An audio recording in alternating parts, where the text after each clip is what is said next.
Just throw it. I'll catch it. Now he's drinking it. A bullshit. A bullshit. A bullshit. A bullshit. Suck my dick. Suck my dick. Boo all you want. I don't give a fuck. Go fuck yourself. All right, we are back. God damn it, I forgot this was still on repeat. I gotta work on that. I gotta start working on that. Been on StreamYard for 2 years and I still gotta work on it. But yeah, we back. We back now with some Halloween Havoc. This is week 2 here, the Halloween edition here, NXT special. Here is tonight's lineup. We got the finals for the NXT Women's Breakout Tournament as Kelani Jordan goes one-on-one with Lola Vice with Elektra Lopez in her corner. We got Robert Stone or Mr. Stone going one-on-one with Bron Breaker. We got the Creed brothers with Ivy Nile in their corner taking on Angel Garza and Humberto Carrillo in a tables, ladders, and scares match. Dirty Don will be defending his North American Championship against Nathan Frazer. Chelsea Green and Piper Niven will be defending their WWE Women's Tag Team belts against Thea Hazel and Jacy Jayne of Chase U, with Duke Hudson and Andre Jace at their corner, the new NXT Tag Team Champions. Tiffany Stratton will be going one-on-one with Fallon Henley. And for the NXT Championship, a rubber match as Ilja Dragunov defends the belt against Carmelo Hayes for the 3rd time in a row. I want to thank everyone who joined myself, TJ, Six, and Yoshi for the Five Nights at Freddy's live stream Halloween edition. Thank you guys very much for joining us here. But we're going to bring it home with this show. And I want to remind people once again, this is not an episode of NXT Revive. This is a Halloween special only due to the fact that it is Halloween Havoc. Halloween Havoc will not come back to the Ramblemania show until next year. So if you guys are expecting me to do NXT every week after the show, don't, because it's not happening. But without further ado, we got almost a 2-hour show. I got the legal channel that has 1 hour and 51 minutes, taking away all the commercials that they have on the show. So without further ado here, submitted to the approval of the Ramblemania show. This is week 2 of Halloween Havoc. In 3, 2, 1, let's go. And I'm not by myself right now. TJ will be hopping on in a bit.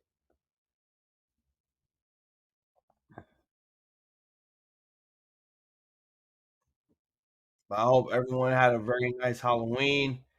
I hope my counterpart was behaving very well and not giving everyone a problem.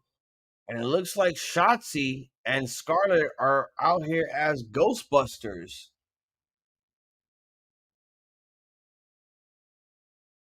Yeah, they definitely out here as Ghostbusters.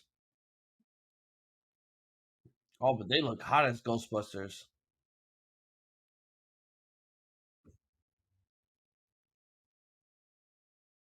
All right. Oh, the band New Year's Day is back. Oh, the hot chick is back. Yeah.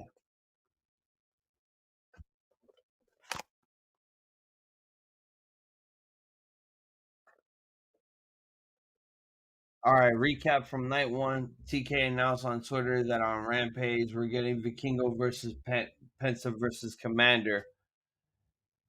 You know, that's cool and all, but is that going to boost the ratings to that show? Not hating on AEW, but at this point, it just looks as if like their ratings are not looking so good. And I want AEW to rise to that occasion by getting better viewership, better ratings, but for some reason, it's not working for them.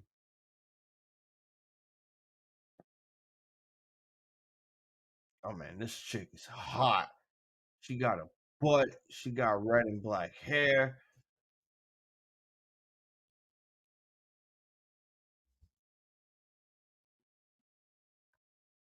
I wonder what's going to be the first match on the card. Oh, no, wait. They're probably. Where is it? If I refresh it, they probably have the results. Okay. Okay, I see what it is. All right, so here's the match card in order. We're starting off with the tables, ladders, and scares match, and then the North American Championship match, and then Braun Breaker versus Mr. Stone, and then the women's tag team title match, and then the women's breakout tournament final, and then the NXT Championship match. So we have 3 titles, the tournament final,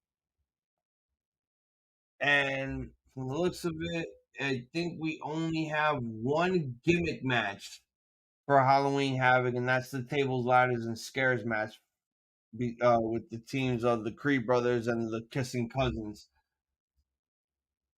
They could have brought back Poppy for Halloween Havoc, I think. I mean, I would have not mind Poppy coming back, but New Year's Day, I mean, the lead singer here, she's way hotter than Poppy. She's thicker than Poppy. I think I just found me a new crush, honestly, but that's really that much. When you got a girl with red or black hair and her fucking skin is pale as shit and she looks dead, yeah, I think Poppy has been overthrown at this point. Plus, I think this was a Triple H thing by bringing in this band. My God, look at the thickness in her thighs with those thigh tattoos. All right, let me stop. All right, here we go.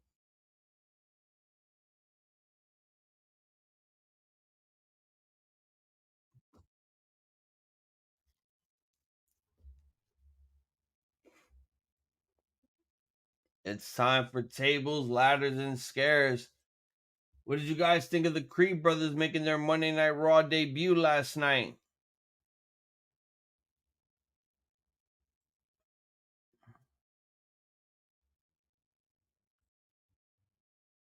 Them beating Alpha Academy, getting the big upset victory on the big show, on the A show brand, nonetheless.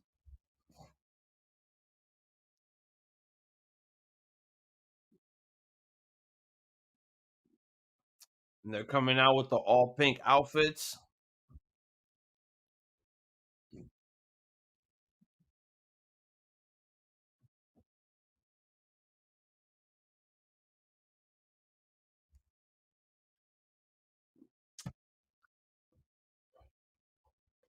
Guys, you can't share this with your friends who watch wrestling but don't want to watch the product, want to watch other people watch the product, react to it. Please send them our way. We are growing the Ramblemania army very strong right now. 337 subscribers on YouTube. We're trying to grow even more than that. Trying to hit 400 by the end of the month. By the end of the year. I'm sorry. Okay, okay. Very Day of the Dead like. For Garza and Carrillo.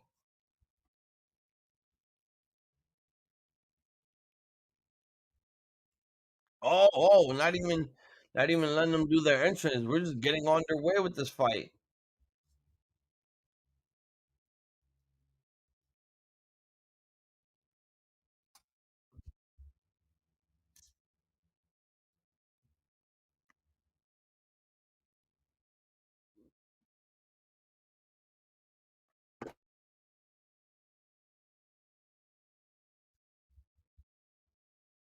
The crowd already chanting for tables. The match is just underway and already you're chanting for tables. My God, crowd. You flirting crowd.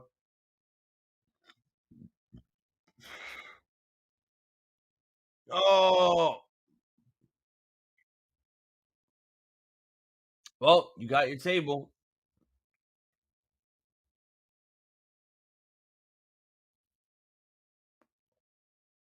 And once again, the crowd gets censored because reasons.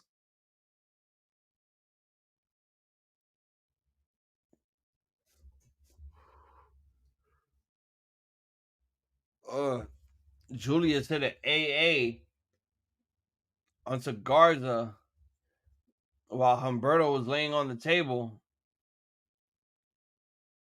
Ooh. Oh, this match is ending via pinfall. No wonder why there was nothing at stake here. This tables, lies, and scares match is just a pinfall match.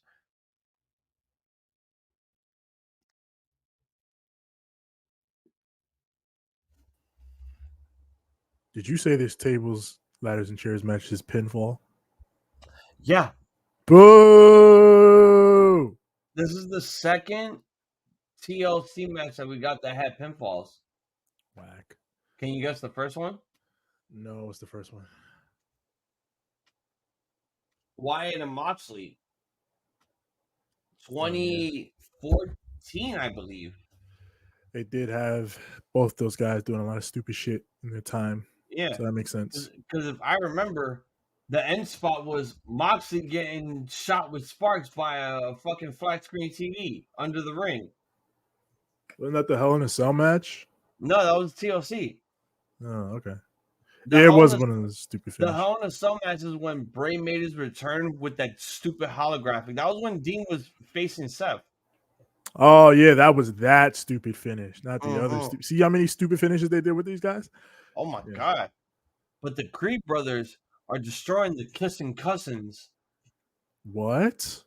You remember they were kissing plants and fucking crowd and shit on SmackDown? What are you talking about? Garza and Carrillo. Oh. Okay. I get what you mean. I was like, what the hell do you mean? You got some freaky shit going on down here? Yeah, I call them the Kissing Cousins because what kind of cousins go up to a girl and just straight up kiss the individual cheeks at the same time? That's gross. Well, listen, they out here, they're doing what they do. Oh, two tables have been set up. I was gonna try to play Empire, but I've got to update Steam and shit. And so you don't got anything scary? Any Resident I was Evil looking to see if I got anything spooky, but I don't think I do. You don't got like the Resident 4 remake on your P5 on the Steam? I don't. Oh damn! What, like you didn't? What, like you never bought it, or you just deleted it and you got to re-download it to your library? No, yeah, I have it on Steam, but I would have to re-download it. Oh, okay. So I don't know. I'm gonna play Spider-Man. I was doing that anyway. I'm gonna play Spider-Man.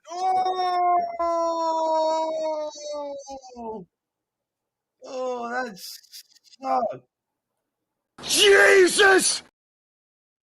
They flipped Julius off the top rope, and he landed like tailbone first onto the edge of the ladder. Oh, oof. What the hell? Oh, what the hell? Nasty.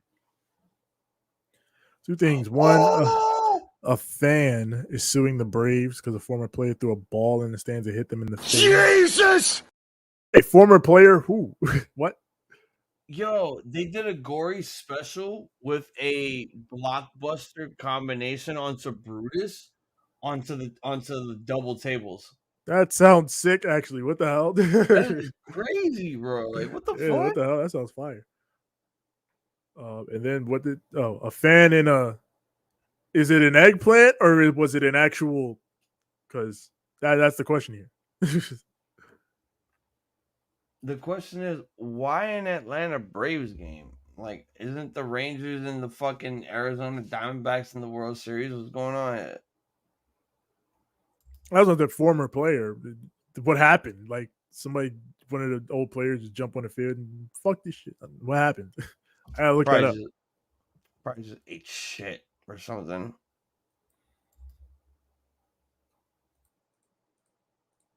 What the hell? Oh, there's the screen. Yeah, I'll put on fucking, because I'm playing through it on Ultimate anyway. So yeah, I'll play that real quick.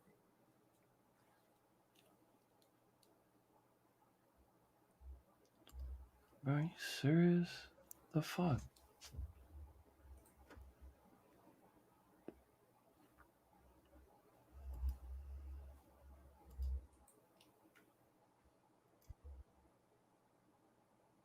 Oh, Young Wolf held me down.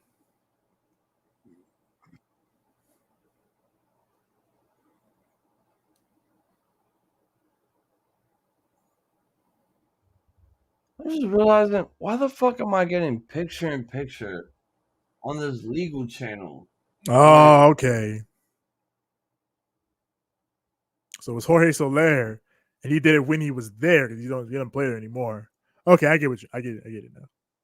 Oh yeah, but this dude with the costume is wild. You can't do that. He dressed up as a literal Back to the match. Nile.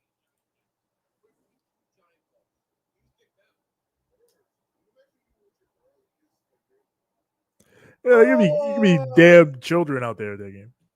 Wally. Julius and oh my god, Jesus, Julius' back is fucked up, bro. Oh my. It was like right after that ladder spot. I told you, he landed right on his tailbone. This dude is already bruising and welting up on his back. Uh-oh. Oh! Carrillo out here thinking Van Terminator.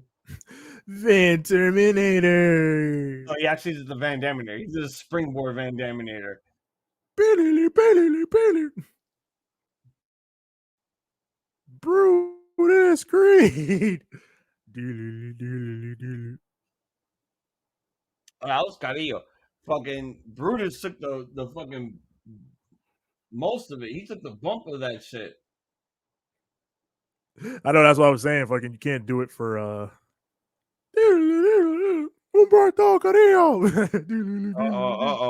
Oh, fucking Joe. I mean, you could have just said performance. Carrillo. You do that too, yeah. That makes more sense. The whole fucking show. But I like that it's his whole name. Like, I like that the original song is just Rob Van Dam's whole name. Rob Van Dam. Got Brutus on the chair. Garza now with the drop kick. Oh, he ripped off his pants. I think this is my favorite Peter suit in the game. Who the hell's busted open? The referee got his black gloves on.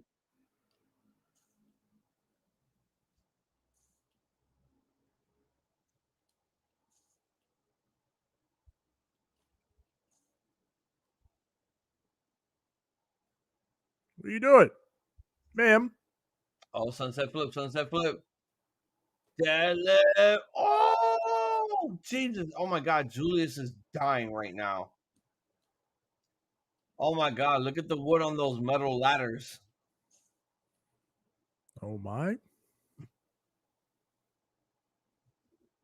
That is crazy, bro. Like, I get so mad when you see these ladders and they're like, yo, these motherfuckers look metallic, but then when they break it, like, you can see that they're actually wood.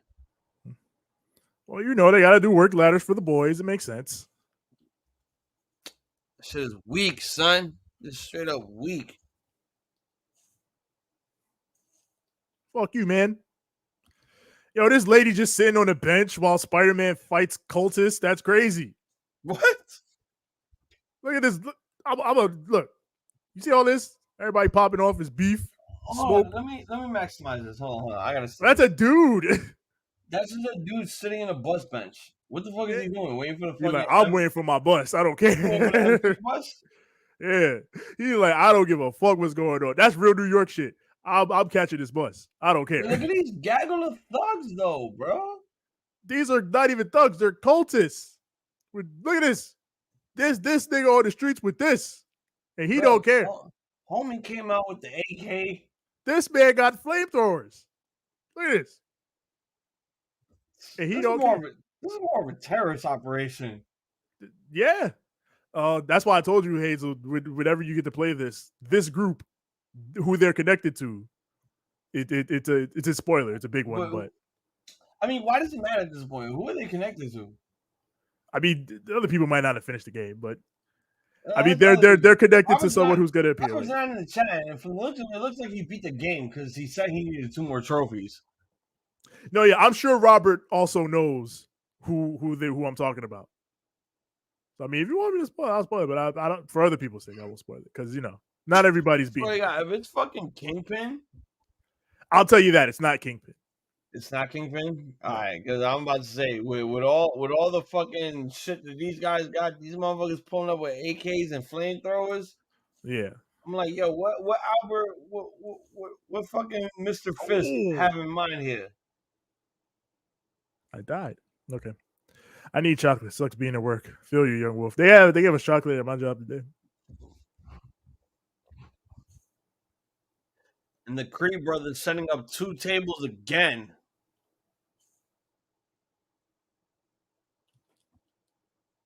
What the hell? So apparently Garza and Carrillo got the little scratches on their chest now, like the little paint scratches. I'm like, wait a Oof. minute. Didn't Davey Richards and Eddie Edwards once do that? Oh yeah, they did. Wolves. Yep. The Wolves. They Now think they these wolves? well, Carrillo and Garza are doing it, so I'm like, it's not even like they're wolves. They say that it represents their family lineage. Okay. Gee, oh God, Garza took a mean bump off on that table. He went like head first. Brutus ball. 1, 2, it's over. The Creed brothers win. And Shout out to the Ivy now Creeds. didn't have to do a fucking thing. Gangster.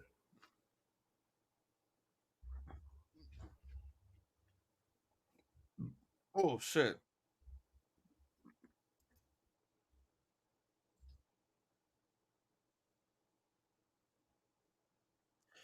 Okay, so it won't feel like an actual long 2-hour show, even though with the legal time that I'm watching, it's 1 minute 51 seconds. But from what I'm looking at, it looks like Braun Breaker and Robert Stone are about to be the shortest match on the card. I mean, that makes sense. It shouldn't, because fucking it's Robbie E, but whatever. They don't treat him like a wrestler, so.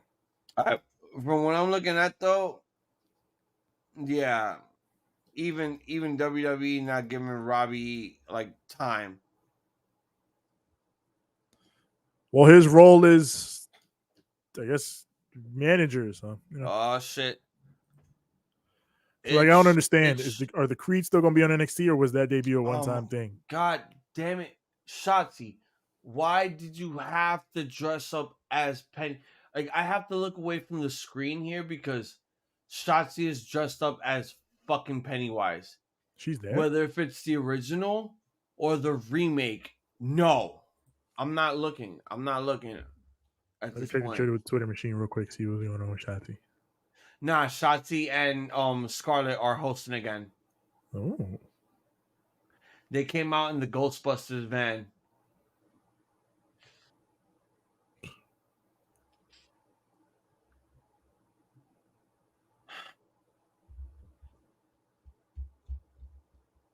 Let it be over.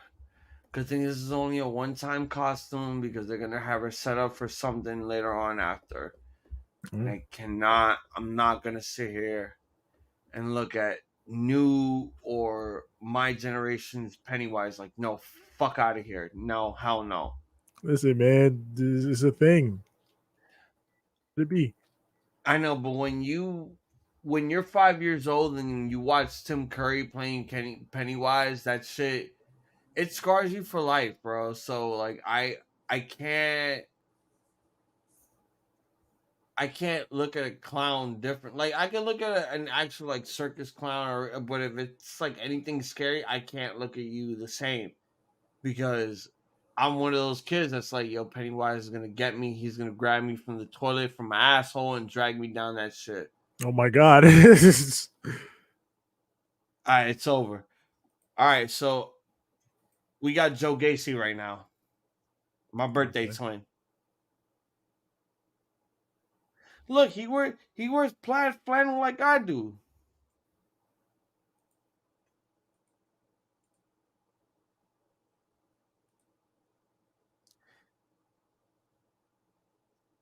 You know what would have got you where you are today, Joe? If you would have just kept The Rock's daughter by your side, you would have taught her and learned her how to do this business. You would have learned her.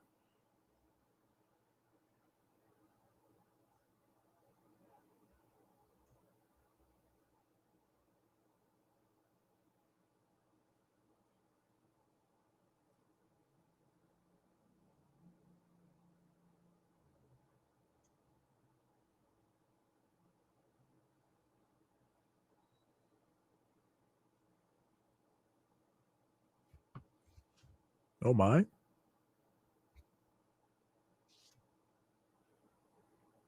All right, I can't fucking find the fucking shit. Oh no, here it is.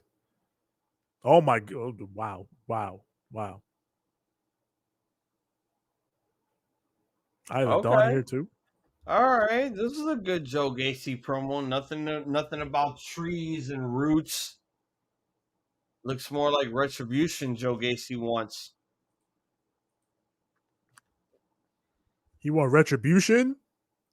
All right, well, we got Fallon Henley going one-on-one with Tiffany Stratton. Oh, Tiffany. If you guys saw last week, oh, shit. Bro, this is the second match that we had with an entrance that just gets abruptly cut short. Oh, are they popping off? His beef? His smoke? The Creed brothers is like, fuck this, fuck your Day of the Dead mask. We're going to fuck you up. And Tiffany Stratton is like, okay, you want to dress up like me last week? I'm going to fuck up your entrance. You ain't getting shit. You about That's to get right, squashed. Tiffany. You don't let them fuck with you, Tiffany. I'd be so down if after MJF beats everyone on his list, Lights go out and Killer Cross comes in and beats down MJF. Okay. All right, so from when I'm looking at Wikipedia, the match never happened. Ooh. So like Tiffany got her assault, but the match never took place because they try to kayfabe get Fallon Henley off screen for a while. Okay. Yeah, that sounds like it sucks.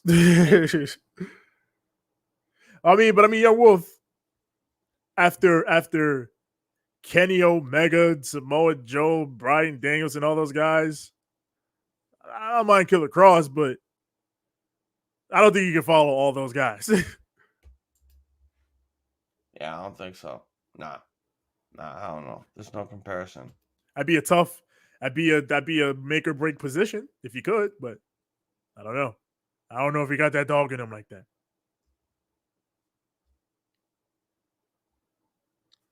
All right, so we got the Metaphor. Right now they doing some haunted shit. Noam Dar is Scooby Doo. Oral Mensa is Shaggy. Like Scoob. Amari Miller is Daphne, and who's Velma? Lash Legend. I'm gonna have to check that out. I'll do it later. I ain't spending all my time on Twitter looking for all the women's costumes on NXT. Whoa.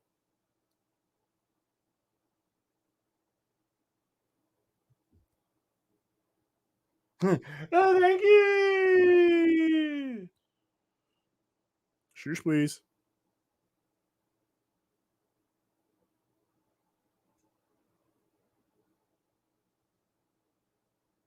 What? Where are the other ones? Oh, get your ass over here. What the fuck is wrong with Noam Dar? The beautiful Alicia Fox. Wait, who took his trophy again? I forgot who took his goddamn trophy. Oh, yeah, it was Tozawa.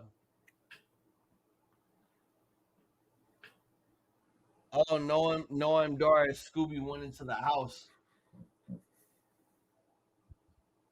All right, everybody's at the house.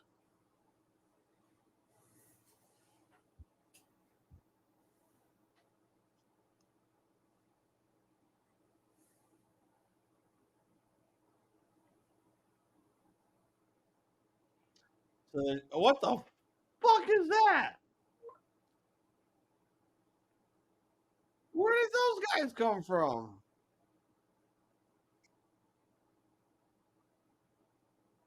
What the fuck is this? To be continued. I'm assuming this is gonna keep going later on, huh?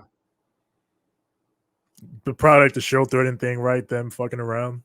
All right, well, coming up, it is the North American Championship as Dirty Dom defends the title against Nathan Frazer. Oh, Dirty Dom. He's a dirty boy. That man is a dirty diddler.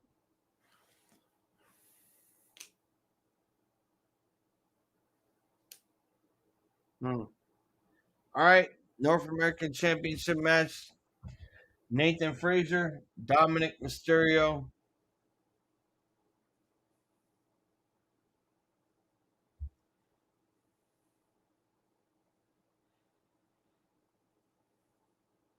Ugh. Oh God! After this, I am definitely going straight to bed. Yeah. I need sugar.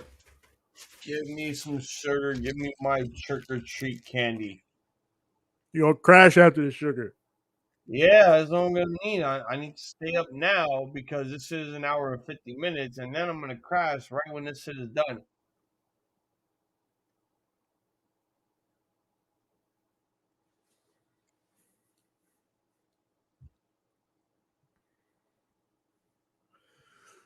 I'm actually just gonna go meet Harry right now because I've done this.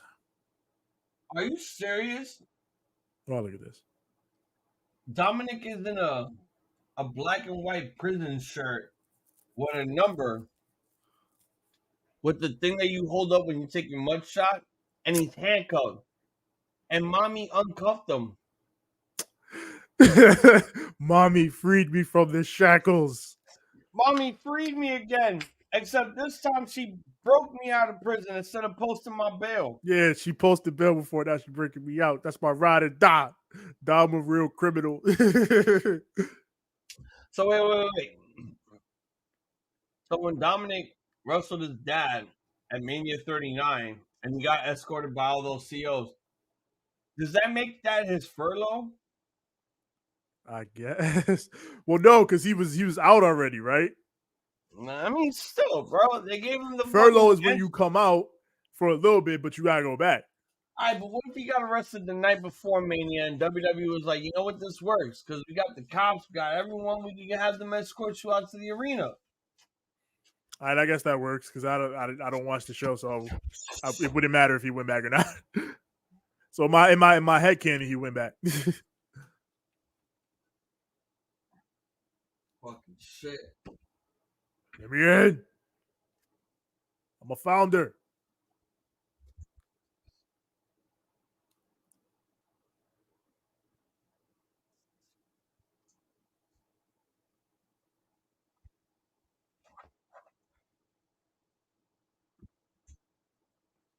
Oh, God damn it. Spilled some of the ghost on my table. Oh my. What is blood doing up there?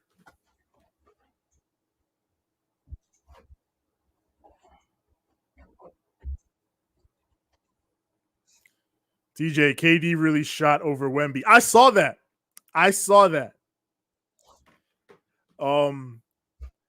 mean, I guess if anybody knows how to deal with a unicorn, it would be a unicorn.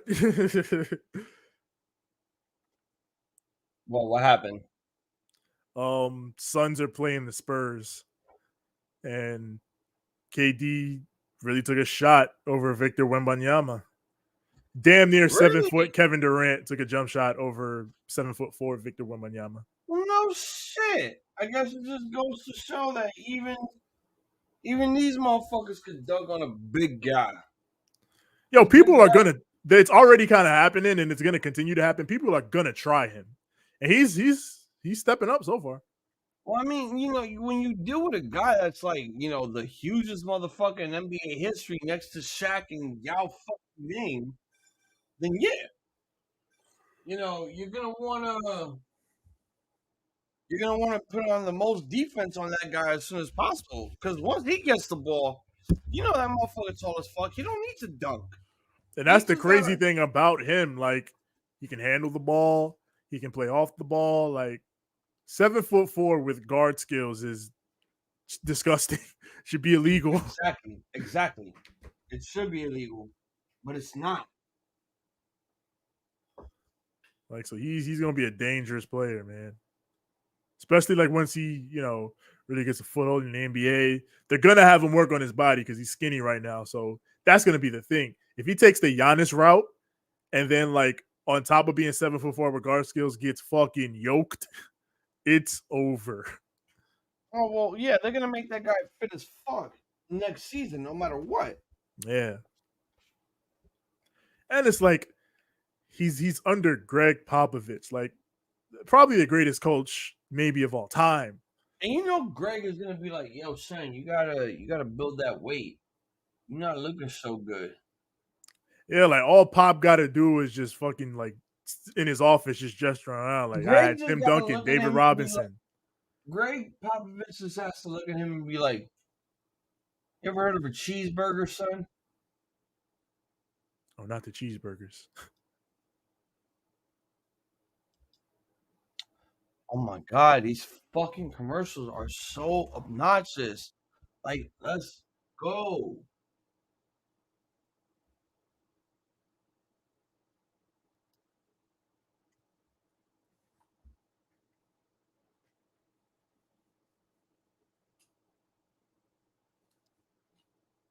Thank you, my fucking god. Like, I have to fucking fast forward through the fucking pip so I don't have to deal with any of this shit. Yeah, I wouldn't knock you for doing that. That's why I'm looking at the clock like, no wonder why this shit is an hour and 51 minutes long. Because of the fucking pip. Yeah, like they probably cut like the straight commercial breaks, Yeah, but they kept the cut pips. it's all the straight commercials that they cut. It's the Yeah. pip that they're not cutting. It's like, Yeah. bro, we don't need that shit. But I guess the idea is because if you want to watch, the wrestling in the pip, you can. But what difference does it make for me to watch this shit on Pip when the wrestling is gonna be small as fuck and the commercial is gonna be medium sized large? Yeah. And given that it's WWE, usually in commercial breaks they slow down anyway. I mean, they do that in AEW too, but especially so in WWE. Bro, I had to hit the fucking forward button 10 times. That shouldn't be happening for commercials. It's the ads. These ads are absolutely up fucking absurd. And of course, Caleb Braxton would dress up as fucking Pennywise. God damn it, man. She looked fine as hell, too. That's crazy. I know she that's always insane. does. But it's not worth me looking at her. She's just dressing up as a fucking clown. Listen, it's the hottest clown I've ever seen. And the crowd already chanting, "We want mommy." No, you don't. They want mommy. Well, the crowd But is saying, no, you don't. But Dom has mommy. Rumor has it Corny was invited to Dynamite. Yeah, that was Jeff Jarrett fucking saying, because they're in Kentucky tomorrow. So he was just saying he'd love Cornette to come. For AEW? No, I mean, like Tony Khan, I believe, banned that man from appearing in any AEW shows. Like, most people have already said it. Like, yeah, fucking Jim Cornette should not be anywhere near fucking AEW. Not even that he should be nowhere near it. He wouldn't understand the wrestling that's going on today because he still relies on wrestling from the mid-70s, late 70s, early 80s. I mean, never mind the wrestling element of it. Like, he fucking wished Orange Cassidy to break his neck. Fucking accused Kenny Omega of all types of sexual deviancy, the racism toward people like Cheetah, and, just there's a million reasons. Yeah. Oh, Frazer superplex into a fucking arrow. Oh no, twist and turn. 1, 2, no.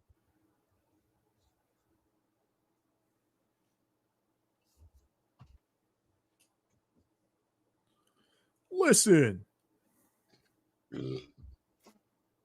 What the hell? What's going on? Not that one. Okay, I don't go there. Wait, did Wesley just show up? I just heard Wesley. Wesley, where he at?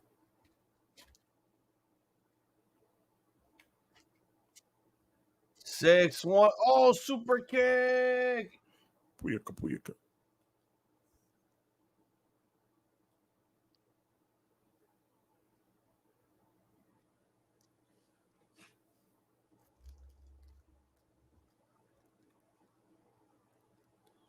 Cornette just hates the entire roster except for MJF. Yeah, I mean, he probably has whatever guys that fit his vision of wrestling that he'll MJF, probably fuck with. FTR, CM Punk are like the only guys that he does not hate.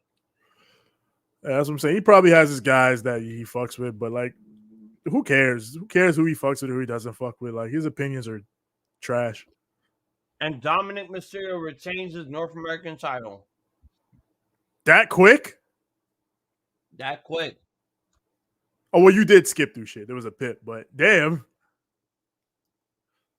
The match was actually 10 minutes, 26 seconds. Yeah, I was going to say, it's actually longer than I was thinking. I only skipped it because most of it was in PIP. Yeah. Which in itself is kind of whack that the majority was in PIP. But I mean, Dirty Dom, he's still out here. You can't stop him. So my wife goes trick-or-treating, brings me back all this candy, but then she brought me the best trick-or-treat present ever. If I can fucking find it. What?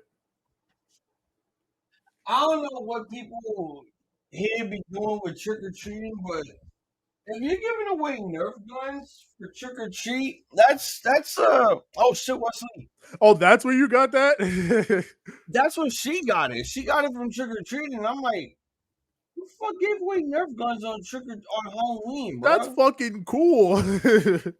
First, like, I asked that question, and then I'm like, I'm holding. I'm like, yeah, this shit is cool. But then she's like, oh, this shit is used. And I'm like, yeah, that makes sense. I can't fucking cock the shit, and it's hard for me to pull the fucking trigger. That's still pretty cool. Like, you know what? Let me give your kids a Nerf gun. I mean, your wife's not a kid, but let me give out a Nerf like, gun. Where the fuck is it? Hold on. Shit. I would love that. All the terrible things they told us. Oh, be careful of them giving you drugs on Halloween. That bullshit. Like anybody was ever gonna give away free drugs. But like fucking imagine instead of candy corn, you get a Nerf gun. That's dope. Like I've seen adults give other adults beer on Halloween because they're walking around with their kids, they're trick-or-treating. Yeah, you need a fucking drink, bro, because this is stressful. See, that's some bro shit. Hey, you out? How long you been out there? You want a beer? When you're giving away fucking Nerf guns on Halloween, it's either you just beat your kid's ass and you're giving his shit away, or these are old and busted and defected, and they're not to get used. I can still cock it. I can still shoot it. Yeah, as long as you can still rock out with it, then there you go. It still works. And then for the second year in a row, she brings me fucking Halloween Pokemon cards like last year. Yeah, like the Halloween ones, they come in threes, and one of them comes with a holographic. And I'm thinking to myself, all right, where's this Gengar at? So you might know these Pokemon more than I do. Oh, they're new homies? What's with this deformed ass, long lost child of Wobbuffet? No, Shuppet's not new. That's like Gen 2 or 3. Well, it's new to me because I don't watch that shit. Shuppet. Which one is Shuppet from? Shuppet's from Gen 3. Why do we have a T Pokemon? Okay, I don't know. No, that one I saw when I was playing Scarlet and Violet. So I think that's a new one. This Pokemon is a T. I mean, like a teacup. Yeah. I think that's the T one is new, I think. Meanwhile, look at this holographic Pikachu. Oh my god, of course it's fucking Pikachu. I wanted a Gengar. What Pokemon is that? Who's that Pokemon? It's Pikachu. So like fully cocked Hazel, yes, fully cocked. Every year, Pokemon has a thing on Halloween where it's like they give away. The metaphor are on a mystery. So Amari Miller is Daphne. Ah, so she's splitting up with Freddy. There's no Fred. So there's a Daphne, but no one dressed up as Fred. Fumbled bag. And like I said, Noam Dar is Scooby-Doo. Aura Mensa is Shaggy. And Last Legend is Velma. So no Fred. Okay. I mean, I don't know. Maybe Fred Jones could be the red herring in this mystery that these motherfuckers are doing right now. It was Because Freddie all along because Daphne was like, I'm tired of splitting up with you. Because again, the group is called the Metaphor. Oh, yes.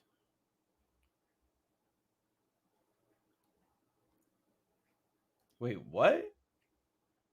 Why the fuck is Aura Mensa saying Chikara? Unless one of these girls wrestled in Chikara, then I don't know. Chikara? Did Amari Miller wrestle in Chikara? Why are they even bringing up Chikara? No, this is what Oro Mensa is saying. I think this is what he calls one of the girls. Oh.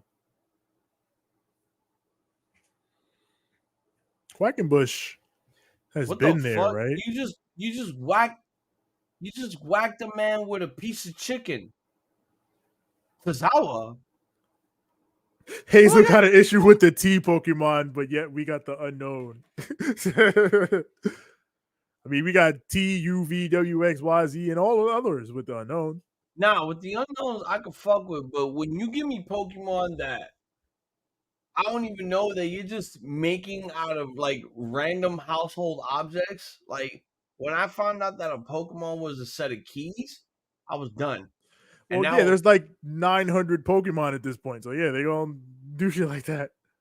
I mean, you know, there's always this thing called fusion.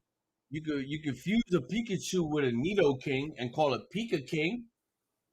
Oh, Pokemon fusion should actually be the next step of the series. You can fuse them now. That'd be crazy. Not Pokemon fusion, Pokemon polymerization. Polymerization, not polymerization. And now I fuse Pikachu with Raichu, and they become Chew. Yo, Robert Stone got no entrance. He's just in the ring. Disrespecting. Yo, shout out to the man Robbie E. I'm hoping after this he goes back to TNA.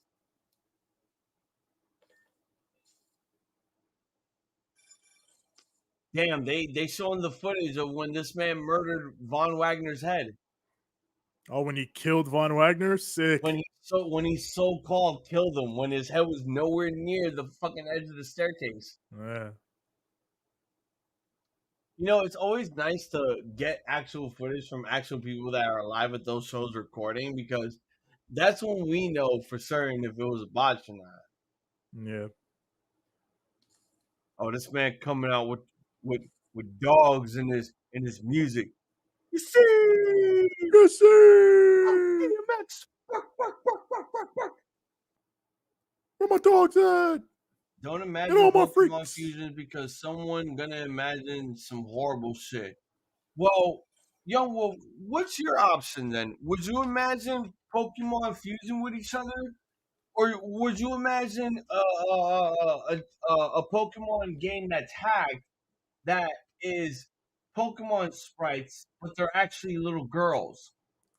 Yeah, I mean, I feel like at this point the sick freaks are just gonna be sick freaks. So you just gotta let Pokemon do what they do. I think I know TJ knows what I'm talking about. I think he knows what Moemon is. Oh God, I'd rather not talk about it. Yeah, it's like, this is great, but you know what? It needs more little bitches. I'm like, what? No, we don't need little girls. Just them in Pokemon sprites. Like, that's how you scar the children for life. That's how you scar actual Pokemon fans for life. Right. You know, when you want to scare actual Pokemon fans to life, you show them that game, and when you show them that game, they just do this. Oh no! But then again, I'm immortal. I can't die. But again, Diamante shot me. Fucking Diamante, and she's be wildin'. Where's that dart gun? Where's that? Oh, what? Yeah, Stone, you only get one shot. Do not miss your chance to blow. This opportunity comes once in a lifetime. I'm sick of y'all. Yo, Robert, you know what will get you over right now? If you just went back to your TNA gimmick and just did this. This TNA. Just straight up fist bump. Maybe you bring back Jesse Goddard, give him a WWE debut. Maybe he might get you over. That might be the move. But the move right now is he's getting murdered in his Farnsworth Bentley pants. Oh, he rocking it like that from G's to Gents. He's just not even. It's just the pants and the shoes. He's just in a wife beater. And I'm not talking about CZW. Nobody does this to the wife beater Nick Mondo. It's like, do you not know who I am? I'm the wife beater. And it's not because I wear a tank top. And it's like, oh, he's into domestic abuse. That makes sense now. You'd fit great in the attitude. You'd fit great in Russo's booking. Oh yeah, God, Russo would have went crazy with him.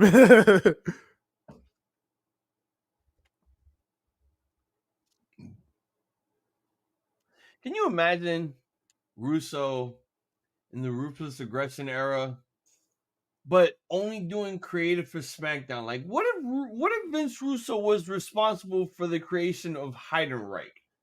What if Vince Russo was responsible for the creation of Hirohito, aka Kenzo Suzuki? I would like to hope even Vince Russo would have been smart enough to be like, we can't do a Nazi thing, bro. But I don't know.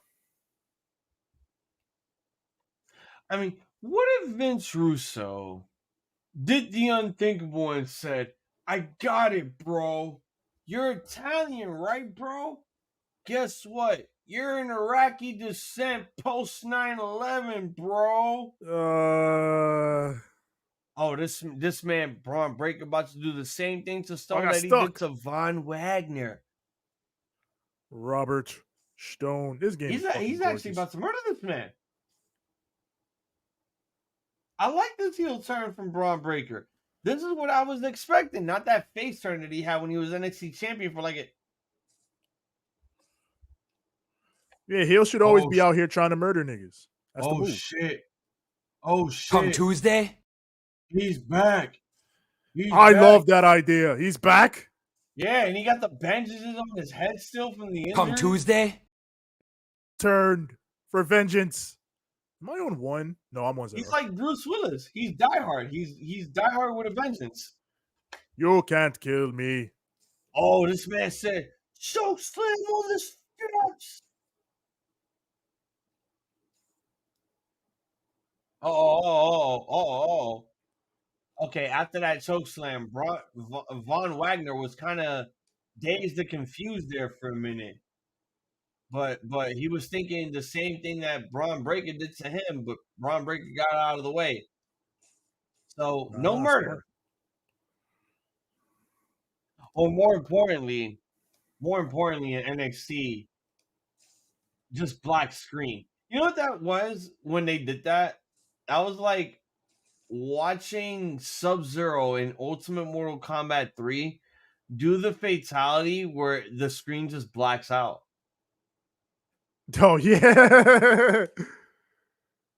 But it's like, we know what the fatality is. Like, why is it that graphic for you guys not to show it? He's just ripping the head off of someone through their neck with their spinal cord attached. I didn't get that at all. I mean, I guess, I don't know, limitations at the time or whatever. But that's the thing, though. Like, you gotta, like, hear me out. They did it for both Sega and SNES. Now, we all know with SNES's history when it comes to fighting games, they don't add blood. You know, it's usually sweat or maybe jizz because, you know, SNES couldn't tell the difference between sweat or cum for some reason. But even in the Sega version, if you played Ultimate Mortal Kombat 3, that Sub-Zero fatality is actually blacked out. So it's also like, hey, you know, back in the 90s, we can get away with some shit, but not all the shit. I mean, that's another thing. I feel like Nintendo generally sometimes is weird about what they want to censor and what they won't censor, even within like the same franchise. Because you can, there's just examples of that within Nintendo franchises of like things that they were okay with at one point, but then just in other occasions they were like, nah, we can't do this. Because look, if that was the case, the government would have heavily censored Doom to a T. It would have heavily censored that shit. Yeah, But they didn't. All they had to do was like, oh, just put a fucking rating on it and make sure that parents aren't dumb enough to buy this shit for their fucking kids. And I think that was the other thing that sort of helped after a while, like the creation of the ESRB, which in large part was thanks to Mortal Kombat. No, and like you could thank Mortal Kombat for that, but it was really technically one game in particular that you had to thank for because of one in particular scene, and you got to give it to Night Trap. Yeah. Like, yeah, Mortal Kombat had the violence, it had the gore, but you know, if there was one thing that Sega did that Nintendo don't, that's, you know, hey, women in a bathroom scene getting attacked by grown ass men in all black outfits. Oh yeah. So, you know, that kind of topped what Mortal Kombat did because even the government knew that Mortal Kombat wasn't real. It's real actors, but it's digitized graphics that they were doing with them. So they can get away with some of the shit that they got away with all these MK games until they went full cartoony in 3D with Deadly Alliance. Go ass back here. Shit. Bitch. That's enough of that. All right, so the new NXT Women's Champion returns next Tuesday to announce, probably get a championship celebration. No, we're not going to be live that Tuesday. Hell no. Well, we might be live, but not for that. No, at that point, you know, Yeah. I might.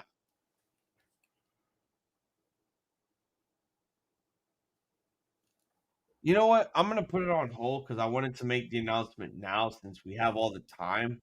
And my fucking Ethernet just came in. So, Yay. but I want to wait till I want to wait till next year to do it. For us to do the GM mode. Okay, yeah.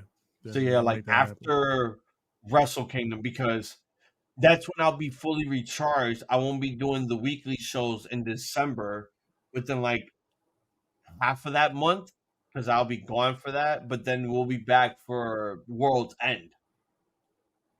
Oh yes. Yo, I might fuck around try to go to that. I ain't even gonna lie. I'm gonna see what the ticket's looking like. Oh yeah, I forgot because it's in Long Island. It's in Long Island.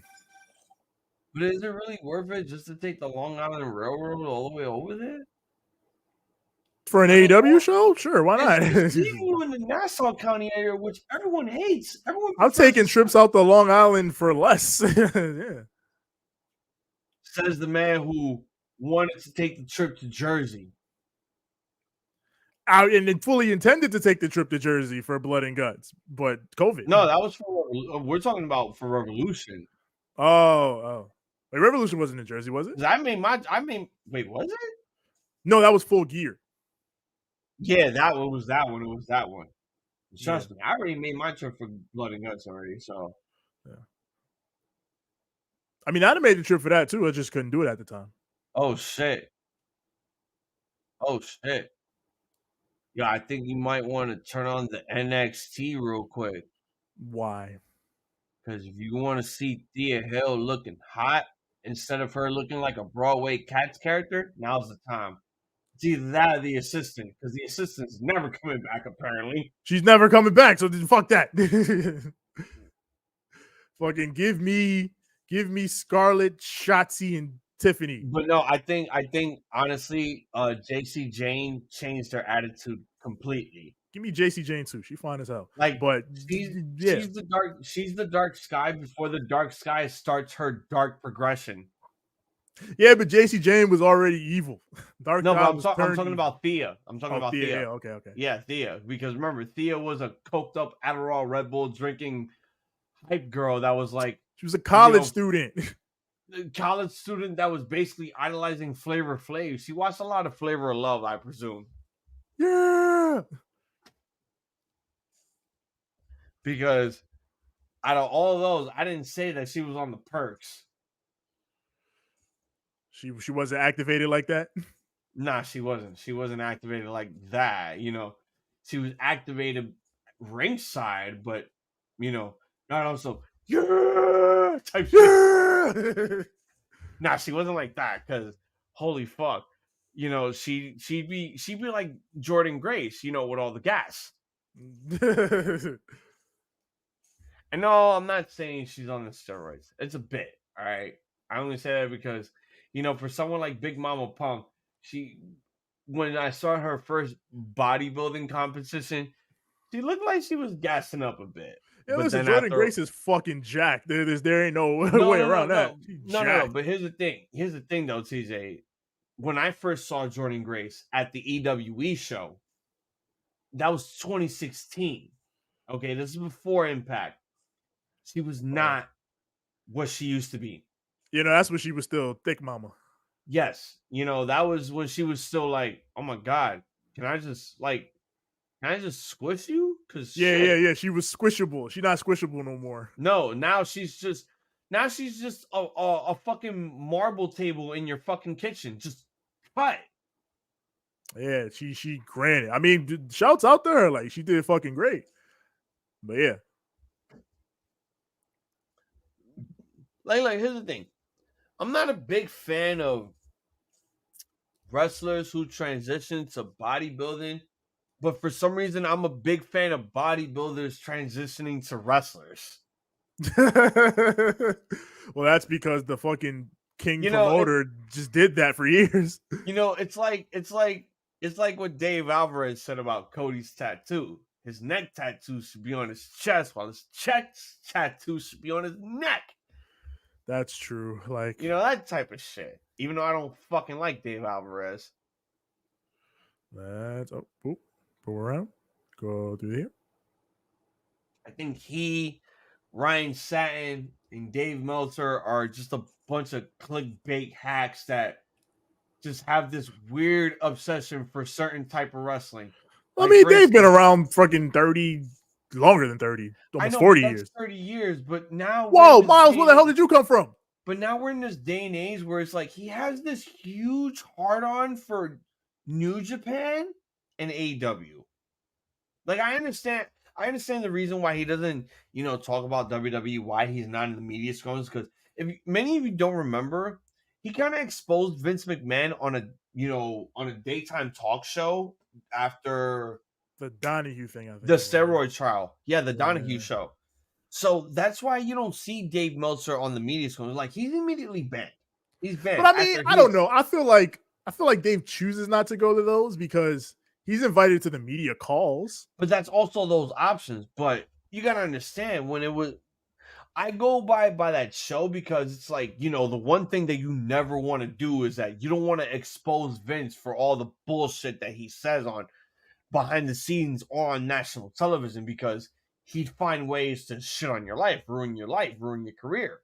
And not for nothing, in spite of all that, Dave Meltzer still did it because that's what a journalist fucking does. And Vince, I wouldn't, I would say, Dave Meltzer is a journalist. I was going to call him an editorial, but that's not Dave Meltzer. He's a journalist. That's what some of us are here in the Ramblemania. So, like, you're the true journalist. Me, Six, anyone else on here, like, they're all editorials. We all critique shit. Like, you do the journalistic stuff. You do the research and all that shit. But then when someone calls you a fucking Meltzer mark, I want to go punch them in the face because it's like, how dare you? First of all, my boy's not white and he has no hair. Like, listen, I respect Dave Meltzer because, like I said, he's been the foremost journalist in this industry for almost 40 years. Like, but there are way more journalists that have more actual facts than Meltzer. There have been moments. That's what I'm. No, there aren't though. Like, in terms of like guys who like can get actual information and know the business, Dave's 1-on-1. Like, Sean Ross Sapp is up there for sure. He's getting up there, but Dave has the miles. You got from the East Coast, and I'm talking about like from the old days. Like Wade Keller, the main one. John Resi. Wade Keller, Mike Johnson. Those are like the guys who have been around for almost as long as Dave, if not as long. And again, even though it feels kind of controversial for me saying this, I still listen to Jim Cornette. but it's only because I like to know about the history that he's seen within his business. I'm not here for the fascist, misogynistic bullshit that he likes to spew from his own mouth. You know, I'm not here for that. You know, I just ignore that because I'm here to, like, you know, knowledge myself. You know, if I want advice, I just get it from an old man that has no life of his own and just yell about wrestling on a podcast. Just like Dave Meltzer, who probably just has no life of his own and just hoards his own apartment with all of his wrestling news observers. He's got a wife and kids. Are you sure about that? Because no, he does. He does have a wife and kids. Because from what I can tell, it looks like he's living a single bachelor life. I mean, that's just his room. Like, but the rest of his house. No, I'm not talking about that. I'm not talking about that. I mean, who goes to Japan to just go chillax on the media scrum table with like stacks of $100 bills, like you the fucking Rainmaker and shit? Dave, he's been going to Japan for like 30 years, and that's why he only gets paid for the Shinihun Pro Wrestle shows. You don't hear that man talk about anything else Japanese. But then, again, this is one of those. It's like I hear other wrestling podcasts, and it's like some people have their opinions on Dave. And their opinions are, he's the guy that masturbates to New Japan Pro Wrestling. I mean, find it funny because I'll say Dave has a style that he prefers in pro wrestling, but who doesn't? Don't we all? No, Dave has a genuine style, and his style is what everyone likes to describe it as: a bunch of guys from Reseda doing a bunch of flippy shit. But I also think people misrepresent when Dave highly ranks shit, like, oh, he only likes New Japan shit. Dave has given 5 stars to matches that he himself personally says he hates. Yeah. But because he knows the match is great, he rates it accordingly. Like, yeah, it was a rarity when all of us were marking out on Dave Meltzer on the fact that he gave CM Punk and John Cena in 2011 a 5-star match. We were all marking out on that because, you know what? I think we all knew the only reason why he gave that match a 5-star match. It was because of Punk. It was because of the story. It was because of the match that was being told by Phil Brooks. And that's the thing. He's like Cena. He doesn't value storytelling is bullshit. Because like that's like one of the main things he looks for in rating a match. No. You got to correct yourself on that. He sees more storytelling in Japan than what he sees here in the Western territory. No, yeah, of course. But what I'm saying is storytelling is absolutely a thing he factors in when he rates his matches. Like it's not just how many moves the motherfucker did or anything like that. Like he's factoring in story, crowd investment, all that. Like, you know what it is? I think with him, it's just ass backwards. Like, because I mean, how do you rate? How do you rate a match? Hear me out. No. I'm not saying rating matches. I'm saying how he views them. Because you got to remember, what's the only promotion that he will only go to in his area? That's PWG, whether if it's Los Angeles, Reseda, or any other place. You got to understand, too, he's close with the Bucks. So it's like, anything that the Bucks know, they're gonna tell him. And we don't. He has said many times. That style where, again, that PWG style where it's like the Reseda style. There's a lot of flippy shit. There's a lot of action-packed work ethic in wrestling, including modern. Not for nothing, no. He has said a lot of times that he has asked the Bucks and Kenny and even Tony Khan about shit, and they won't tell him. Like business shit, they won't tell him that. Like they'll talk to him like, you know, regular conversations, but they don't tell him about business. Not shit they don't want him to know. So if he finds out through other means. Oh, Green and Niven retain their titles. What's going on, Dave? And no, we're not going to bed. We got a show to watch.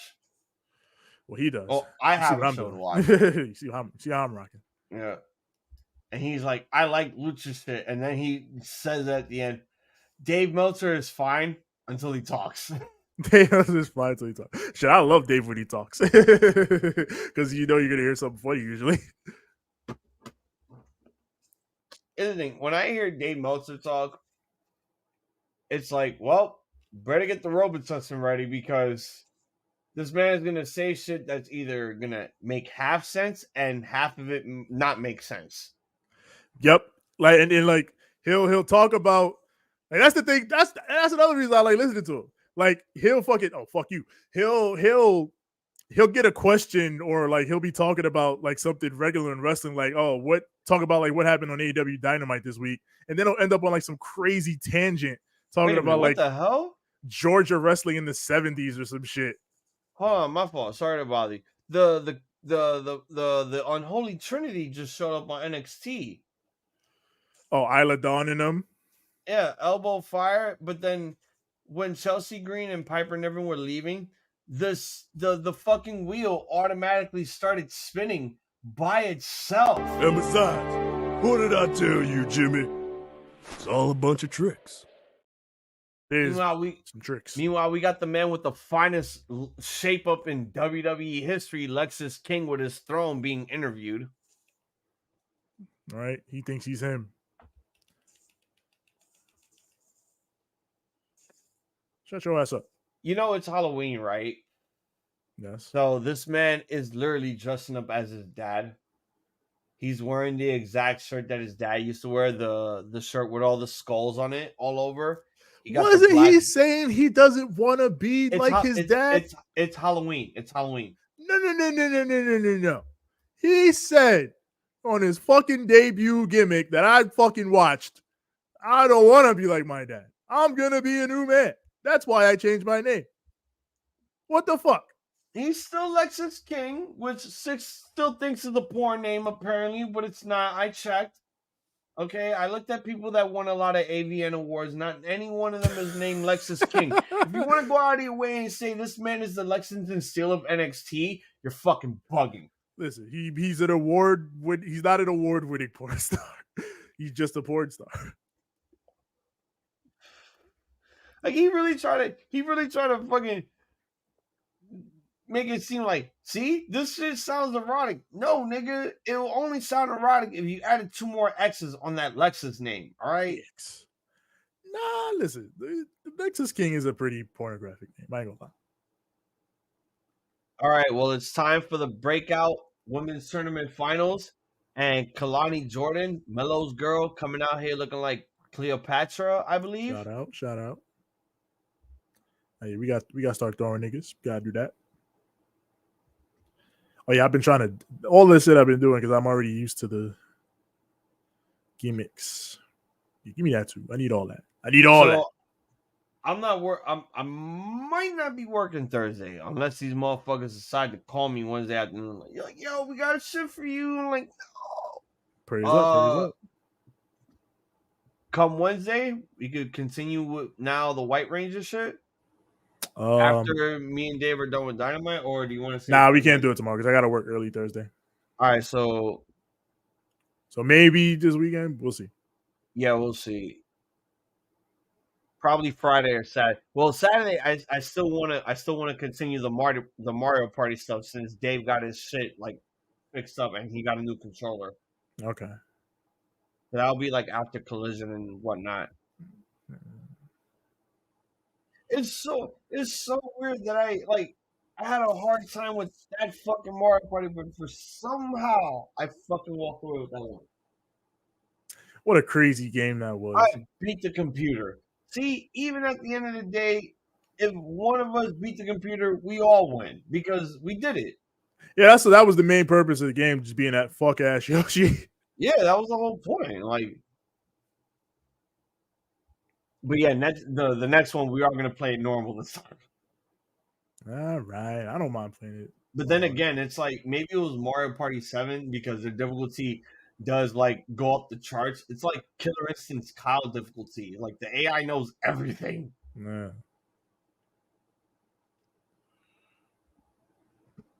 Oh yeah, let's up that damage. I need that.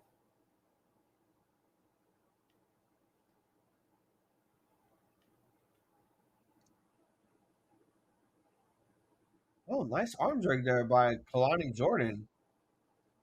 She did like a moderate version of the 619 with the arm drag combination. Booyaka. This fucking suit is also very goated. Cuban ass to face. Ass.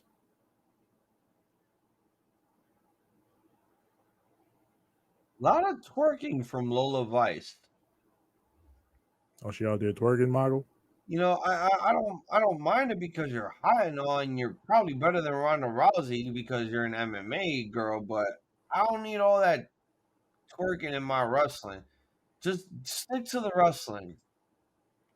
I'm about to make my boy Miles the fucking gold Zeo Ranger real quick. Zeo Gold. Yeah.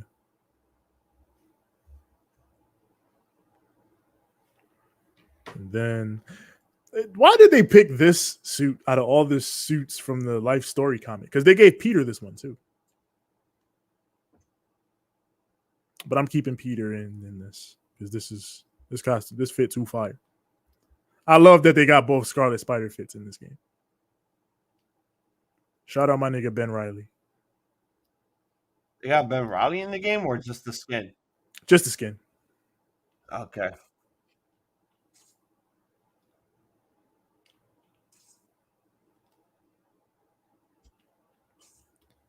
I do miss the red Scarlet Spider one they had for Kane, but it's okay. All right, we go back to the match. Oh, nice snapmare there. Oh, look at all that sand. I see that. Marco. Sandman. Remnants of Sandman, yes. Right. I'm going to be right back. Hold on. Yo, what are you doing here? There's sand crystals. Yeah, get your dumb ass out of here. Now you all scared. Now you shook. You shouldn't have been here. Why you hanging out in the sandy alley? What's wrong with you? Come here. Don't do that. Come here. All right, fuck it. I'll go over there.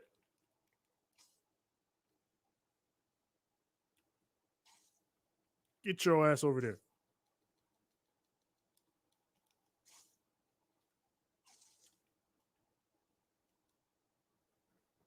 It's enough of that. Give me that.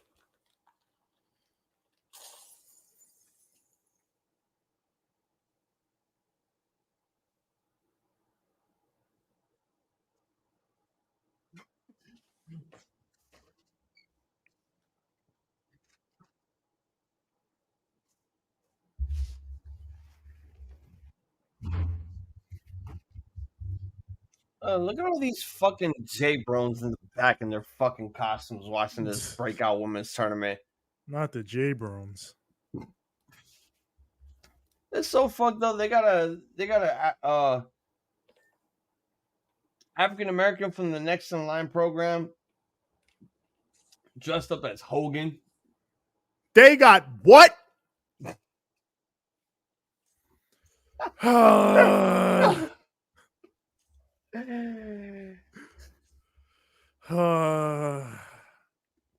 Oh yeah, I know. I'm like, what's worse? An NXT trainee dressed up as Hulk Hogan that's African American, or Dave Chappelle taking pictures with Hulk Hogan?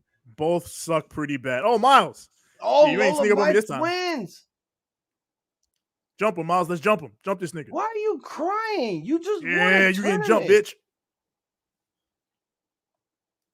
Lola, why are you crying? You just won a contract for the women's title. You didn't win the title. Bring it in. Oh, damn, Elektra. Okay. Nah, one of those last crimes, Miles deadass swooped in at the very end of it. He wasn't there before. I've never seen that happen. Like, yo, Peter. Like, Miles, what the fuck are you doing? On the finisher, he literally just pulled up and helped me. I was like, yo, what the fuck, Miles? What are you doing here? Like, don't worry, Peter, I'm here to help. Like, I don't need your fucking help. Do you not see me in this symbiote? I can kill people. You invisible son of a bitch. What are you doing? Too bad, Mellow Girl. You didn't win. They're not even giving Lola Vice pyro for winning this damn tournament. No sparklers? Meanwhile, back to the metaphor, we got Noam Dar as Scooby-Doo. Raggy? Where's the dark sky? Like Scoob. I'm too busy trying to kill kids and put them in animatronics.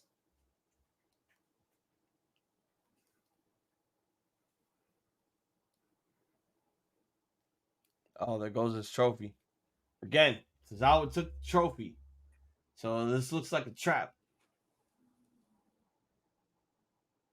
Nope, there it is. Jesus Christ. Noam Dar looks like he hasn't slept in a week. What up, bro? Oh, you just standing Yeah, there. he did one of these. My trophy? Oh, God. Yes. Yeah.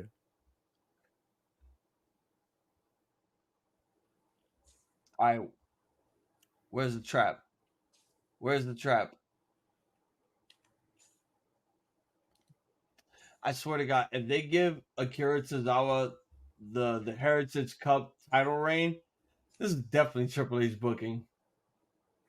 Oh shit. Monsters. Seriously booked Akira Tozawa again? That would go kind of hard. I mean, I'd be down. I mean, he's given Tozawa TV time with the Alpha Academy and shit, being their trainee. Shoes, please. Oh, he took the trophy.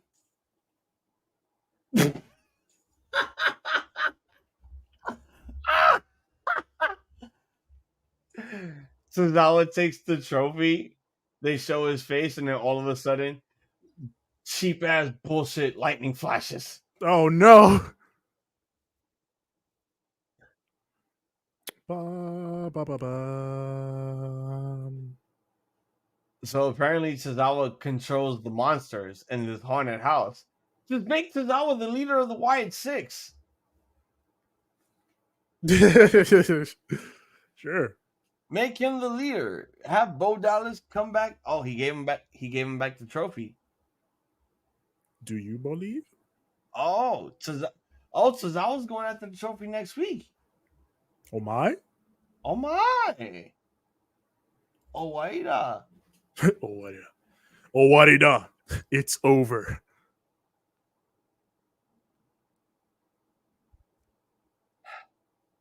So apparently Noam Dar got eaten alive by a bunch of monsters. Next week he's gonna come back perfectly fine, like nothing happened. And this is the reason why I hate when he do these type of gimmicks in these shows. At least there's a precedent for that now in WWE. We saw Miz get eaten by zombies and then was just fine. But bro, if you're gonna kill them off, at least kill them off for real. Like, fucking Yeah, be real, like Lucha Underground and Impact. But, yeah. Oh, Isla Dawn and Elbow Fire, they're Disney characters. That's crazy. I'm gonna actually have to kind of work in my head to call them TNA again. Cause I got used to Impact and Impact was fine. I mean, I still chanted TNA. I mean, it didn't really matter to me. It's just, now I have to go back to calling it TNA. I mean, the TNA chant is legendary, but it's like I was so used to Impact. Like, it's not like, WWF to WWE where you kind of had to get used to it. Like, I got used to Impact pretty quick.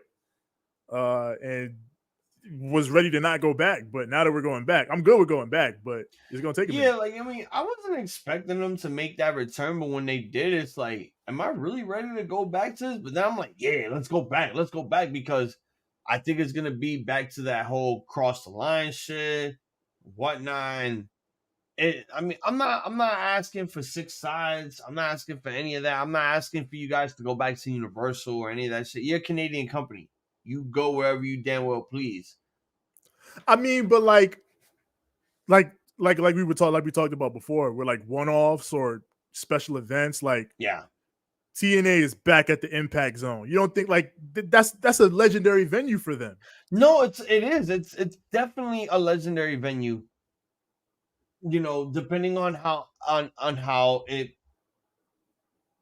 changes next year coming in July with Hard to Kill, because that's the official TNA debut / return after 7 years. And then not only that, we still have the TNA return / debut of the TV show.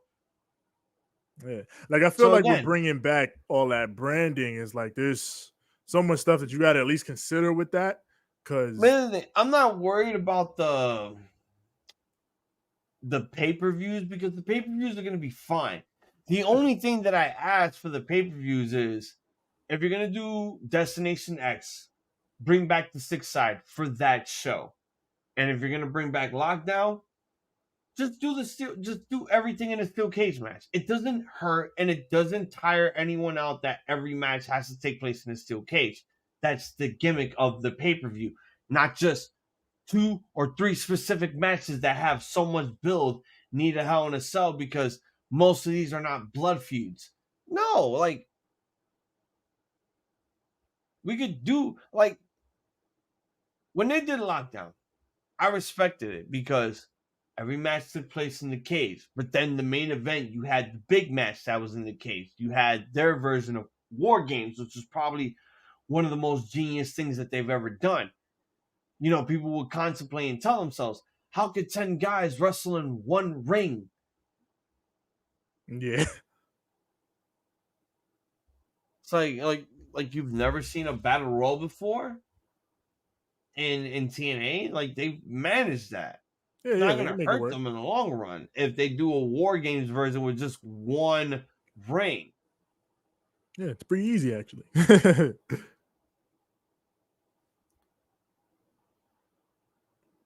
I mean, look, AEW technically brought back World War III with the Royal Rampage only because it's 2 rings. Yeah. So I don't see why it wouldn't hurt TNA to bring back some old stuff.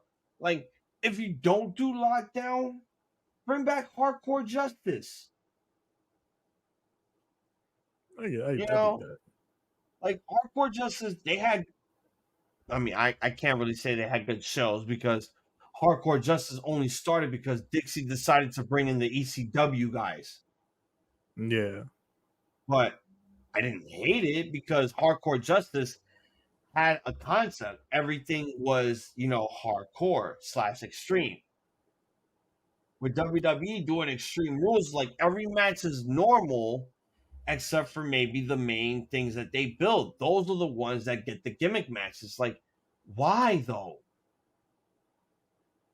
I mean, I don't have a problem with the idea of wanting to save gimmick matches for what you deem special occasions, but there is also merit to the idea of, I think, TNA, their ideas in gimmick matches, like going way out there for special once a year or, special event type things like the 6 Sides of Steel for Lockdown, every match in the cage, or like Ultimate X or like all that stuff. Like, that's what I always give TNA credit for. Like, they would always try shit. Like, they were never afraid to try something crazy. And if it worked, it worked. If it didn't, it didn't. Yeah, I mean, again, there were some gimmicks that worked, but there were some gimmicks that didn't. And again, the gimmicks that didn't work are the ones that stayed. The King of the Mountain. The King of the Mountain. The Reverse Battle Royal. I mean, look, Monsters Ball is a good concept.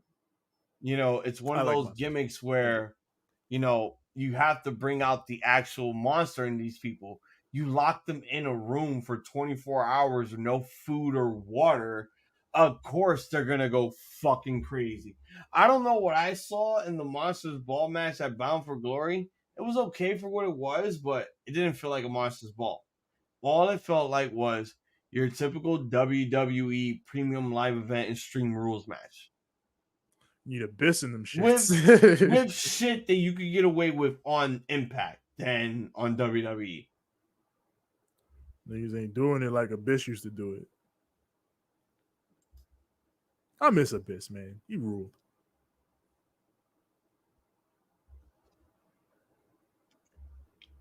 All right, this better be the last pip that we get. We at the main event right now.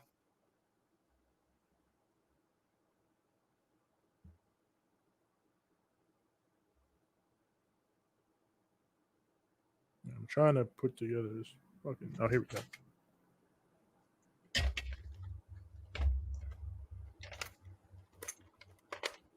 All right, for a minute I thought I was out of bullets. Oh no.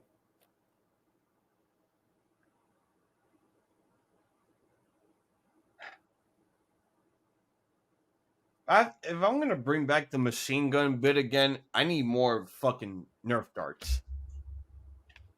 So now you got to look into that. You got to get a Nerf dart. Earlier before we went live, I'm just goofing off with this shit in the room, and I'm just shooting the fucking monitor like an idiot. Target practice. I'm like, yeah. I'm like, all right. I'm bored. I'm high. Let me shoot a Yoshi real quick. And I'm just like, bah! I'm just like, yeah, this just proves why I'm good at Call of Duty.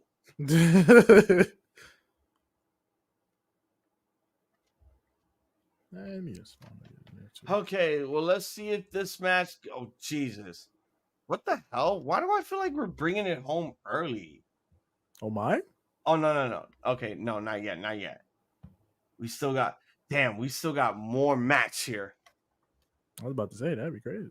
Because now I'm looking at oh my God. Okay, so Braun Breaker and Robert Stone was 238. The women's tag team titles was under 10 minutes. Not even. They were under 9 minutes. 2 seconds under 9 minutes. 8:58. Lola Vice and Elektra Lopez was basically 4 seconds away from being 7 minutes. Oh, okay. 6:56. So technically, well, I mean, I already know the time length for this match right now, the main event. But the tables, ladders, and scares match and the Dirty Dom and Nathan Frazer match, along with this match, was the longest matches on the card, with 14:03 with the TLC, 10:26 with Dirty Dom and Nathan, and this one being 16:42. Okay. You know, cutting off the commercials and the pip and shit. Yeah. It'd be longer if the pip didn't exist, and if WWE was actually smart. If they're really this smart, because it looks like Raw and NXT might be leaving USA. If they're really that smart, you better put NXT on Peacock Live. Well, I feel like that'll probably be like a last resort for them. I wouldn't say like a last resort, because let me tell you right now, NXT was way better on the network, on streaming services, than being on cable television. Oh, I agree. If it's a developmental show, it shouldn't be on TV. But yeah, I think since it is on TV and they can get paid for it, they're gonna want to continue to get paid for it. Yeah, but what other channel do you think they might go towards? Because here's the thing that I'm thinking of. I think the only thing that's going to be leaving the USA Network, because the viewership, the demographic, NXT doesn't gain 1 million viewers. The closest that they got was 900,000 because of that stupid Tuesday war. But I mean, the ratings are fine for where they are. Like, again, we always talk about comparatively to whatever else would be in that spot. They do fine. I don't think so, because USA wouldn't allow NXT. I mean, look, NXT has been on USA since, well, yeah, since the start of AEW. Technically, Jesus, that DDT and also, on the apron hurt like. I think they never put crazy expectations upon NXT, partially because we know NXT was only ever really put on TV to begin with to try to kill AEW, and once it failed, it was just like, all right, let's reshuffle it and try to make some money off of it. And I also think that, I don't hate NXT being the staple for Tuesdays, because it helps us erase the memory of when SmackDown used to be live on Tuesdays, which was that was a big mistake. Like, SmackDown doesn't need to be on a Tuesday. That's like you hitting me up and being like, yo, you want to go to the club? And I'd be like, my nigga, on a Tuesday? On a Tuesday? I'd rather be taking a shit. And we got the club porn. going up on a Tuesday? I'm not trying to get drunk on a Tuesday unless you want to go to a bar, but not to a club. I don't know. Nah, though.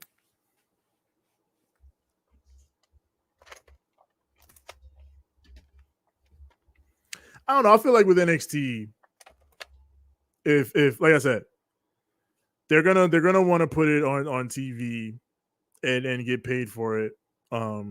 And in relativity to the other stuff that could potentially be in that spot, it does fine. But here's the thing. Even if on streaming service, they're still getting paid. No, they would get paid if they put it on Peacock, but Because look, less than if it were on TV. And I think because that's look, the hear thing. me out. They do live sports on Peacock. Yeah. This is the opportunity that's not a premium live event for you to do something weekly live for WWE. Because by 2024, more shit's going to end up coming in on the Peacock. Well, yeah, all these companies are trying to bolster up their streaming services because it's now we're in the streaming wars.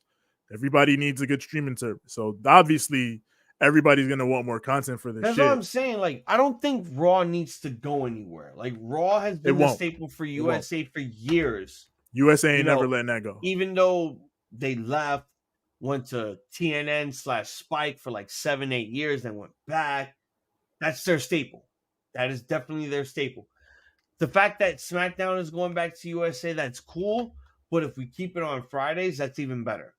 Because when you did it on Tuesdays, that was a major dud.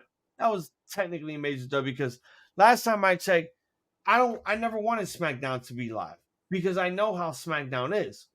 I mean, it's probably if they move the day, it probably would be Tuesday, just because that's the only like clear day. Like obviously it can't be Monday.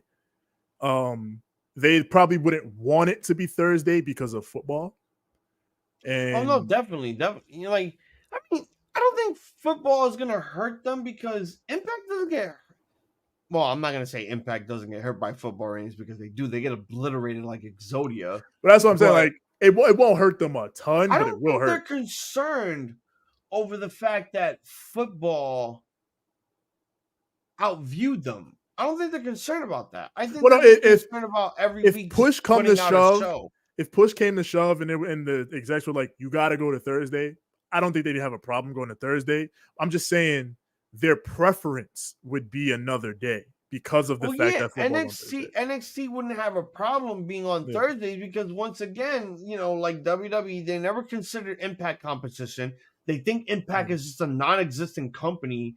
That's just a ghost. Just and like if you want a show to potentially get hurt by football, NXT is the one you would pick rather than SmackDown.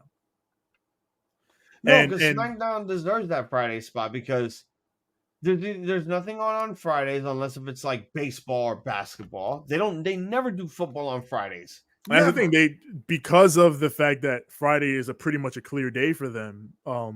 Because of the fact that it was on Fox, they were able to build SmackDown into their number one show. It's their number one show now. And it probably won't be once it goes back to USA. But now, if wrestling was live on Fridays in the 90s, you know people wouldn't be watching it. Some people, not all. Yeah, some of us would probably still be watching Cartoon Fridays on Cartoon Network. Definitely. You know, you want me to watch? I mean, actually, no. If SmackDown came on Friday in 1999, then I probably would watch it. 1999, 2000? Yeah, I'll probably watch it.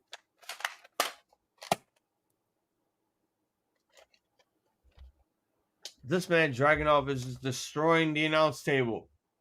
You know how he get down. Oh, Booker T gonna run the other way to the barricade. I try to take no bumps out here. Oh, I'm retired. Taking no bumps because I'm not Black Snow. Oh, damn. H-bomb onto the announce table. Oh, my. God, this is always going to be the negative with WWE. Like, bro, it's the fucking crowd. Let them curse. Why are you censoring the crowd? When all in actuality, you should be censoring the wrestlers that swear. It's WWE. What can I tell you? And it's like the most pettiest of all pet peeves I've ever had to fucking see. Like, bro, it's WWE. It's fans. It's okay for the fans to curse. You can't sit there and silence them. It's called First fucking Amendment. Listen, WWE, no, we will silence you. We will actively attempt to silence you. Yeah, of course they're going to silence them because once again, it's a $1 billion company that, you know, apparently decided to get a new warehouse, but also It's for the freaking kitties. Yeah. Yeah, we're a global enterprise, pal. We're a major league company. You know, back in the day, wrestling was for grown men as to women was to Sailor Moon. Sailor Moon is also for grown men. But then everybody was like, yo, they got a tuxedo mask guy in there. Like, all right, we got to get the male demographic up now. Yeah, they say he a real nigga. He, in comparison to the Sailor Senshi, he really wasn't, but okay, fair enough. I think it was more. I think Tuxedo Mask was more pussy than any of these Sailor Scouts. That's what I'm saying. Like you'd have thought Tuxedo Mask was the guy because he looked really cool, but like, nah, he was getting his ass like, yo, Tuxedo Mask, you're not that guy. Yeah, he wasn't that guy. the Sailor Senshi, they were that guy. Truthfully.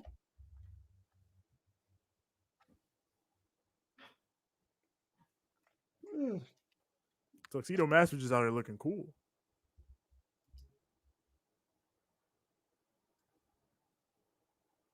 That's why he got his boy Sean working Tuesdays, because Triple H's got to work Mondays and Fridays. I don't have to work Tuesdays anymore. I'm Triple H. I don't work Tuesdays. Shout out to Paul Heyman for that line. Yeah. He was right. It's like the smartest things that Triple H ever did was never bury JBL, because you know JBL would have killed them. Shit. Nah, he probably could have got JBL the fuck out of here if he really wanted to. No, I mean, no. If Triple H and JBL would have wrestled, you know Triple H would have found a way to miraculously bury this man. But then JBL is one of those guys where it's like, you could bury him, but he's gonna fucking find a way to like get himself out of that position. And if he was to wrestle Triple H, all it takes is one stiff ass clothesline and knock this man out. I mean, but yeah, that's the thing. He'd probably pay for that, but it'd probably be worth it. Oh, Devin driver on the apron!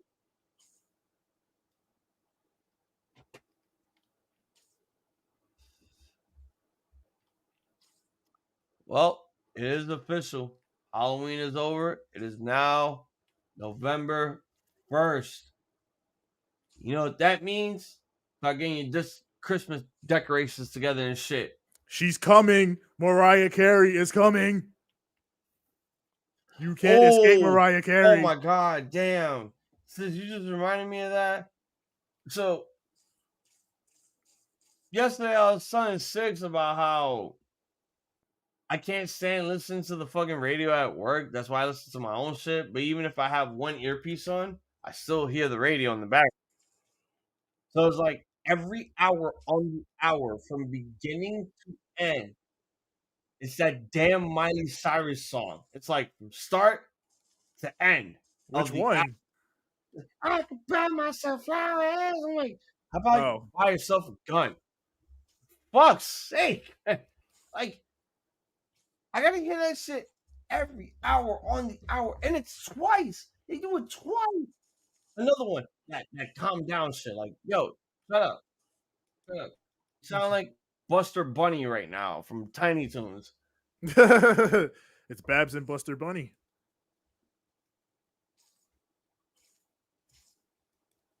Like that shit used to that shit gets me mad. I'm like, I don't need to be hearing this shit. But then again, it's like, even with one earpiece on, the music's not like cranked up all the way, but it's to the point where I know I can hear it from a distance and I know what song is playing. But if I have to hear fucking Miley Cyrus talk about how she could buy herself flowers and how nobody can love her better than she can, I'm gonna take this Nerf gun, I'm gonna shine this bitch up, turn that son bitch sideways, and stick it straight up my own candy ass. Oh my god. Why? Because either that or bloodboarding. And I don't think bloodboarding would be good. Yeah, that would also be terrible. Worse, in fact. I mean, it'd be better than the waterboarding shit. No, we don't need none of that. It's just Miley Cyrus. No, man. No. Like, I almost lost my mind when I was younger when 50 Cent in the club was just non-stop, constant, non-stop. And it wasn't even like every hour on the hour they would play it twice. You go to every fucking radio station like La Mega, Z100, Power 105.1, 98.7 Kiss. Fucking, it's everywhere. You wouldn't be surprised if you went on 1010 Wins and they were playing that fucking song. And that's an AM radio show where they're playing no music but the news. Yeah. Listen, it was real, especially within the club. Shit, I'll never forget. I think it was Christmas night 03. Flex had, and of course it was fucking Funk Flex. Flex had premiered this shit and played it like 12 times in a row. And he kept restarting it.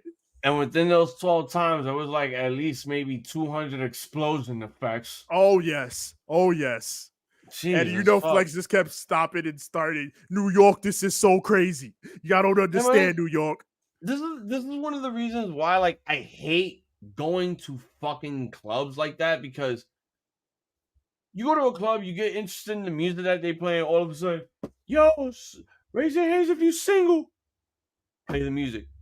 Raise your hand if your baby mama's not around. Yeah. Hey, yo, raise your hand if you gay. Yeah. I'm like, nigga, what the fuck? Play but even shit like that is like, when you at a party, like the DJ will do that, and then he'll just get back to playing the song for the most part. Like, bro, this nigga Flex, he going back to that like 50 times. Like, I need to know all my people. That's robbing niggas. Where y'all at? My scammers. When my niggas in Brooklyn robbing niggas in the streets right now, like, bro, you just basically, you're not snitching niggas, but you kind of dry snitching, letting niggas know that Brooklyn niggas steal. Right? Did he do that when he fucking premiered Otis? He was just like, yo, I need all my Brooklyn people to go in the store and take money out the register. Like, what are you doing, Flex? But that's the thing, my nigga. Like, this is the type of shit that people complain about when you got radio personnel or anyone on TV, even though they're not being real about it. They go out there and they say, oh, they're encouraging people to do all this stuff. Like, nah, it's not necessary. Eat these notes. All right, well, that was Halloween Havoc. Not a bad show for the 7 matches that they did. Very fun. But we're bringing it home here because it is 1:15. I'm tired. I want to go to bed. We will see you guys for Thursday for Making Impact and Ramble of Honor. For TJ the Great, I'm Hazel the iZombie. This has been week 2 of Halloween Havoc. I want to wish all of you out there 8-point goodies. You already? Too sweet. 8-2 sweet. Backhand style out here. And of course, a good fight and a good night. It's time to